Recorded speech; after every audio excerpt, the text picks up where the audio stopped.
equal to the insect apparition that Tom has left over. Yeah. So we are going to game 3. The winner of this match will be playing against Tom Ma. We have Brandon Chreptyk on the left playing Blue-White Delver versus Matt Young playing Nyapod. So I think this is a matchup that probably does favor Delver. We've actually seen Nyapod decks today actually having been pretty successful. Quick update, Craig Wesco defeats Nyapod 2-0 and will be advancing to the semifinals. I believe we will have him on camera in the semifinals playing against the winner of Sharfman and Larry Park. And that's a really good thing, as what we saw. We'd said this would be an excellent top 8 for Craig Wesco if he can get out of the quarterfinals. Yeah, which he was able to do. He's done it. Watch out. Round 1 loss, not to deter him at all. So, Matthew Young has a, let's see here. Actually, where's his deck list is just sorted out in kind of a weird way here. So yeah, he definitely has a committed Birthing Pod deck. I actually can't. Yeah, he has 3 copies of Birthing Pod, and then a bunch of singletons. He's going, up the curve to the Wormcoil, Inferno Titan, Elishnorn, and sort of the stock fatties that you would anticipate seeing out of the dedicated Birthing Pod decks. Right. He actually seems to be missing most of. He only has 1 5 in his deck, just an Acidic Slime. So it's possible that his curve doesn't build all the way up very well. In this matchup, though, he oftentimes sides out his pod. Remember, he probably can't side out his pods. He plays more like a traditional aggro deck. He has Daybreak Ranger, probably brings in extra Thalia, maybe Galvanic Blast, especially if he's on the draw. Probably Galvanic Blast. Absolutely, yeah. Like the pod deck definitely has the tools to win the game if it's going late, assuming that not too much damage has been done early on, and Galvanic Blast can do a lot to stop some of Cryptyk's more explosive openings. So Brandon Chreptyk playing pretty much a mirror of the same deck we just saw out of Morgan Chang. It's Blue-White Delver. It has 4 pieces of equipment. I probably after board it doesn't have a war piece. He probably is all sort of Feast and Famine and Runechanter's Pike. Yeah. It appears that Matt is taking a mulligan. Yeah, we'll get that confirmed for a second, but I believe so.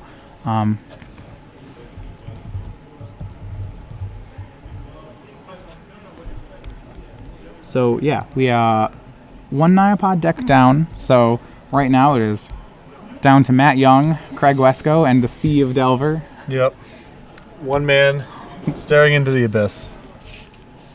So what do you think about Matthew Young's mana creatures are 4 birds, 2 Avacyn's Pilgrims, and 1 Llanowar Elves.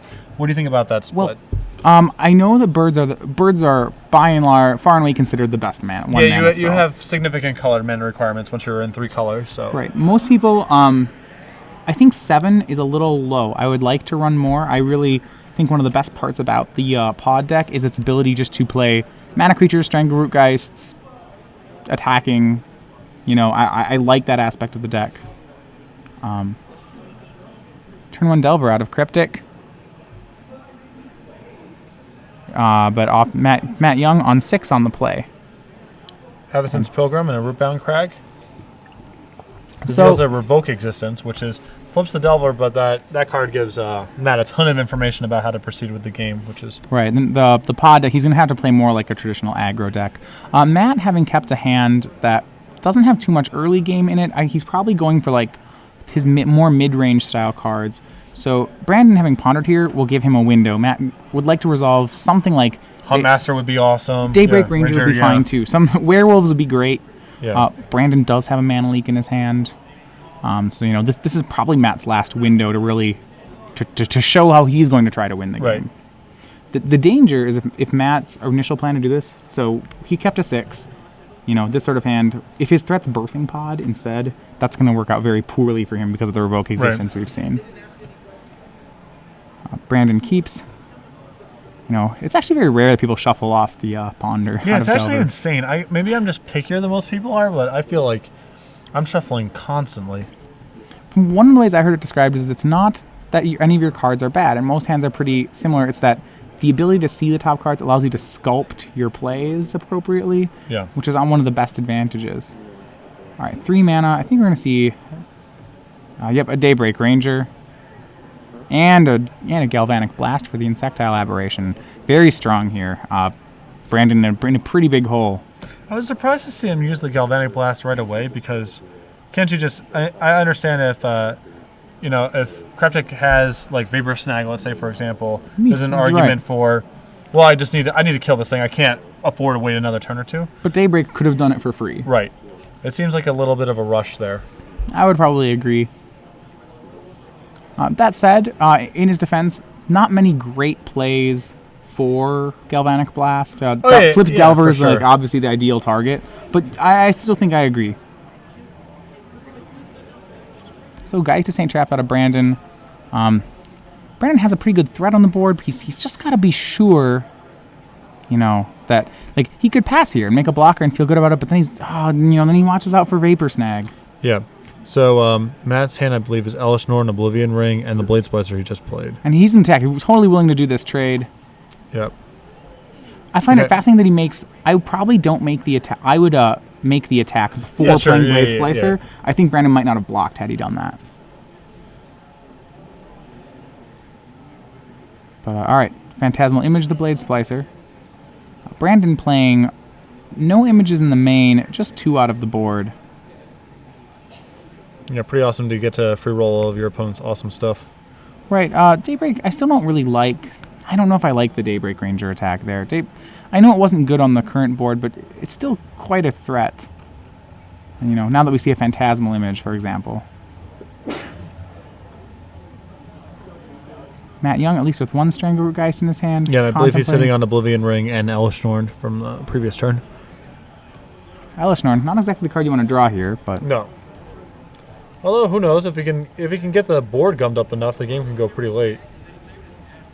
The interesting thing I would think about the play, let's go back to the play where he trades off the Geist to Saint Trap. Remember, he has a Revoke Existence in play, and that 3/3 is an artifact. Yep. Interesting decision by Brandon not to, revoke the token, swing back with Geist. It would have offered the trade of Geist for... I suppose he doesn't really want to trade Geist for Blade Splicer, Avacyn Pilgrim, so... Oblivion Ring, going to go with the 3/3 if it resolves. Probably the sort of thing that I think Brandon just lets resolve. Yep.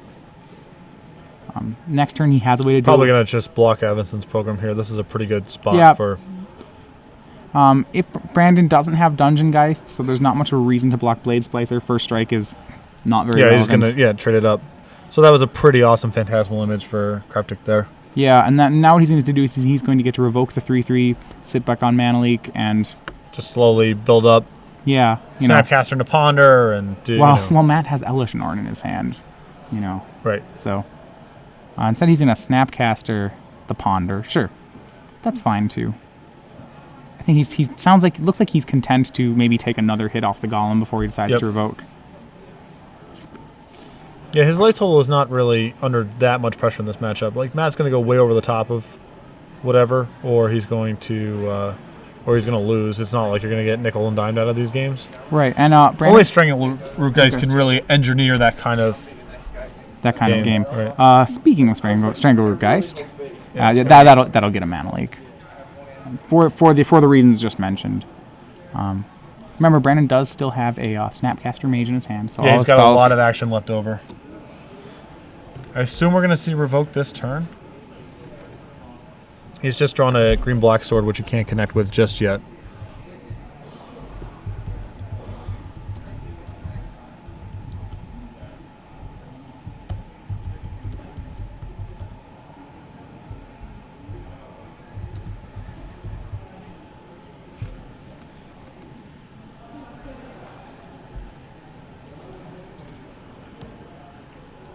All right.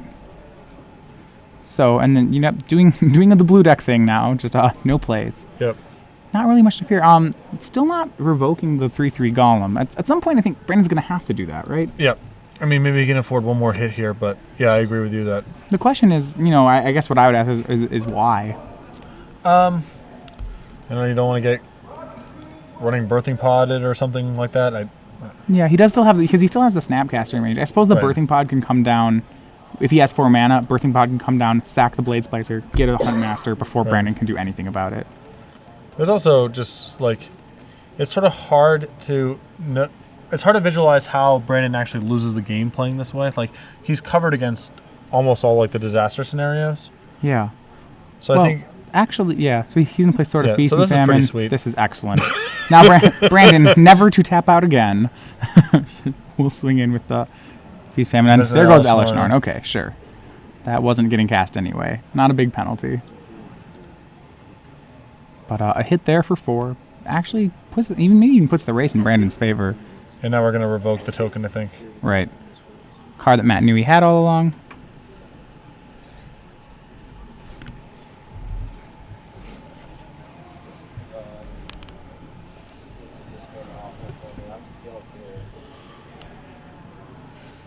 And Matt thinking here. Gonna say go. Not a good sign. Nope. Definitely Brandon. That's another leak. Don't really see how Matt gets back into this game.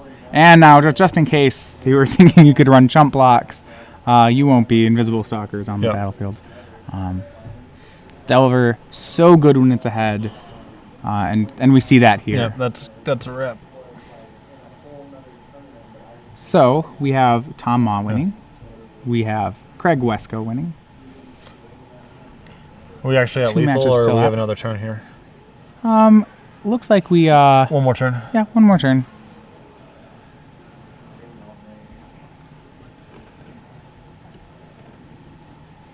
Counting it, Matt Young going down to 1. And I think there's another Mana Leak still chilling out there. Or? Still another one in his hand, yes. Can't think of anything Matt Young can draw to save himself here. Well, you're at 1 and your opponent has an Invisible Stalker. Yeah, it's like time spiral. All right. There's the match. So Brandon Chreptyk winning, blue-white Delver, going to move on, and Tom Ma's plan still in check, as Brandon Chreptyk will play Thomas Ma in the semifinals.